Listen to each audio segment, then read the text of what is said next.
were actually trying to hit Trump Tower. And they did that because Trump secretly told the Muslim hijackers that he needed the insurance money from the destruction of his property. I mean, that could come up, let's say, the first day. Or perhaps we'll hear from Chris Matthews that Michael Jackson died from taking too many illicit drugs because he knew one day the white racist Donald Trump would become president, and Michael Jackson couldn't live a day longer knowing that, so he spiked himself to death. He might tell us that O.J. Simpson actually was set up and wrongly persecuted for killing his ex-wife and Ron Goldman. Everybody knows it was Donald Trump who did it. Trump also drove the white Bronco. He was just dressed in camouflage. He's that racist. We're also going to hear probably that George W. Bush became president because of Donald Trump, because Trump was in charge of the recount in Florida behind the scenes.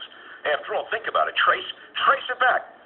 Doesn't Trump have a country club in Florida named Mar-a-Lago? Is it a prominent club? Aren't there a lot of white Republicans in it? There you go. So they were in charge of the recount. That's how Bush became president. Now, we know that everybody blamed Bush for Hurricane Katrina because he was a white president, and it hit New Orleans, which has a large African-American population.